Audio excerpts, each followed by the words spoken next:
तर तेजस्वी यादव यांची प्रतिक्रिया आलेली आहे। एक्झिट पोलचे अंदाज काही सांगत असले तरी ज्ञानदा तेजस्वी यादव यांचं असं म्हणणं आहे की आता बदल होणार आहे आणि सत्ता पालट होणार आहे असा विश्वास त्यांनी व्यक्त केलाय।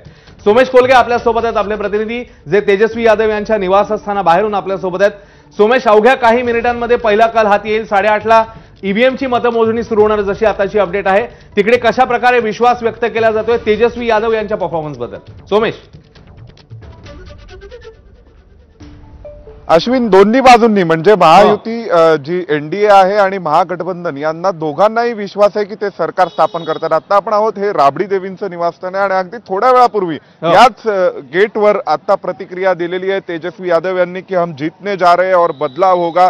दुसऱ्या बाजूला राष्ट्रीय जनता दलाच्या कार्यालयाबाहेर पोस्टर लावलेले आहेत, अलविदा चाचा आणि बदलाव होगा म्हणून तेजस्वी यादव जिंकणार अशा प्रकारचं वातावरणच राष्ट्रीय जनता दलाने तयार केलेलं आहे। दुसऱ्या बाजूला भारतीय जनता पक्षाकडून एनडीएकडून थोडासा सावध पवित्रा आहे की जोपर्यंत निकाल पूर्ण स्पष्ट होत नाही तोपर्यंत त्यांच्या वतीने कुठल्याही प्रकारे माध्यमांसमोर कोणतेही प्रदर्शन केलं जाणार नाहीये किंवा कुठल्याही प्रकारचं स्टेटमेंटही केलं जाणार नाहीये। त्यामुळे एनडीए सावध आहे। दुसऱ्या बाजूला महागठबंधन त्यांच्या विजयाचा दावा भक्कमपणे ठोकते। अगदी थोड्या वेळापूर्वी इथे पूजा करून राबडी देवींच्या निवासस्थानी राबडी देवींचा आणि लालू प्रसाद यादवांचा आशीर्वाद घेऊन तेजस्वी यादव आणि मीसा भारती त्यांच्या भगिनी दोघे जण निघाले आणि ते आता त्यांच्या शासकीय निवासस्थानी जाऊन तिथून हा निकाल पाहणार आहेत। दुसऱ्या बाजूला आपण जर पाहिलं तर समोरच मुख्यमंत्र्यांचं निवासस्थान आहे, नितीश कुमारांचं। इथेही अजून शुकशुकाट आहे। अजूनपर्यंत कोणत्याही प्रकारची पोस्टरबाजी, बॅनरबाजी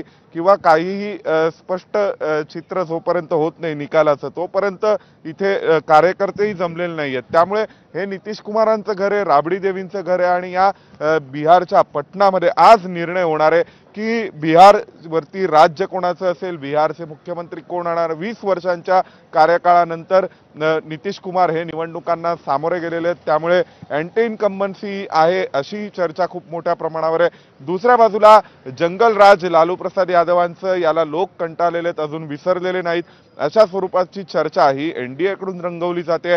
तर तिसऱ्या बाजूला वक्फ विधेयकावरती नितीश कुमारांनी आणि त्यांच्या पक्षाने जी भूमिका घेतली केंद्रीय संसदेमध्ये त्यावेळी नितीश कुमारांच्या सोबत आतापर्यंत मतदान करत असलेला पसमंदा मुसलमान हा यावेळेस सुद्धा नितीश कुमारांच्या सोबत असणार का? अनेक मुस्लिम मतदार हे नितीश कुमारांना मतदान करायचे कारण बिहारमध्ये दंगली झालेल्या नव्हत्या, भागलपूर दंगलीमधल्या आरोपींना शिक्षा केली गेली, त्यामुळे नितीश कुमारांसोबत मुस्लिम मतदार यावेळी सुद्धा आहे का वक्फ विधेयकावरील त्यांच्या भूमिकेनंतर?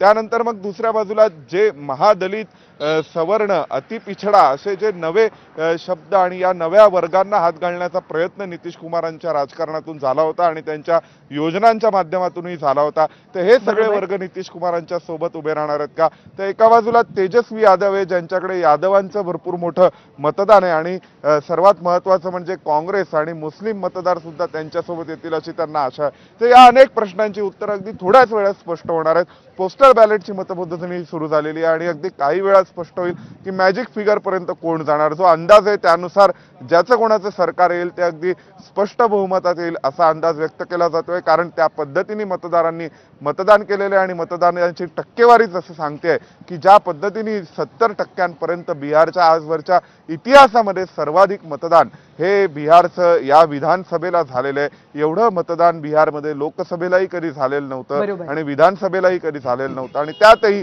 महिला मतदारांची 70% टक्केवारी आणि दुसऱ्या बाजूला जवळपास 67% एकूण मतदान। तर एवढा मोठा मतदानाचा टक्का वाढल्यामुळे या संपूर्ण निकालातून जे काही निकाल येतील ते अगदी ज्याला आपण म्हणतो छप्पड फाडके अशा स्वरूपाचे निकाल असणार आहेत। ते महागठबंधनाच्या बाजूने असू देत किंवा राष्ट्रीय लोकशाही आघाडीच्या बाजूने असू देत, परंतु जो कोणी निवडून येईल तो प्रचंड बहुमताने आणि एकतर्फी बहुमताने निवडून येईल असं चित्र कदाचित दिसतंय, कारण मतदारांच्या मनामध्ये काय होतं त्याविषयी मतदारांनी उघडपणे प्रतिक्रिया दिली आणि बिहारच्या बाबतीत टक्केवारी वाढलेली आहे। तू ज्याचा उल्लेख केलास की आतापर्यंतचं सर्वाधिक मतदान एक प्रकारे बिहारमध्ये झाल्याचं सांगितलं जात आहे। महिला मतदार कुणाच्या बाजूने उभ्या राहत आहेत आणि त्याचबरोबर वाढलेल्या मतदानाचा फायदा कुणाला होतोय याचवरती ठरणार आहे की बिहारचा बाहुबली पुढचा कोण असेल। पण तेजस्वी यादव त्यांच्या घराबाहेर तू आहेस, तेजस्वी यादवांसाठी निवडणूक कशी किती महत्त्वाची आहे? गेल्या वेळेला हातात आलेली सत्ता त्यांना गमवावी लागली होती, यावेळेला स्ट्रॅटेजी काही बदललेली आहे का? तेजस्वी यादवांचा पत्ता किती स्ट्रॉंग असेल आत्ताच्या निवडणुकीत, काय अंदाज व्यक्त होतात? ज्ञानदा, एक गोष्ट मान्य केली पाहिजे आणि ती निर्विवाद आहे, ती म्हणजे विरोधी पक्षांचा एकमेव चेहरा होता आणि तो तेजस्वी यादवांचा होता, आरजेडीचाच होता. काँग्रेस आणि राहुल गांधींनी थोडंसं थांबवते. बिहारचा पहिला कल आलाय, जनसुराजच्या बाजूने हा पहिला कल आल्याचं दिसतंय.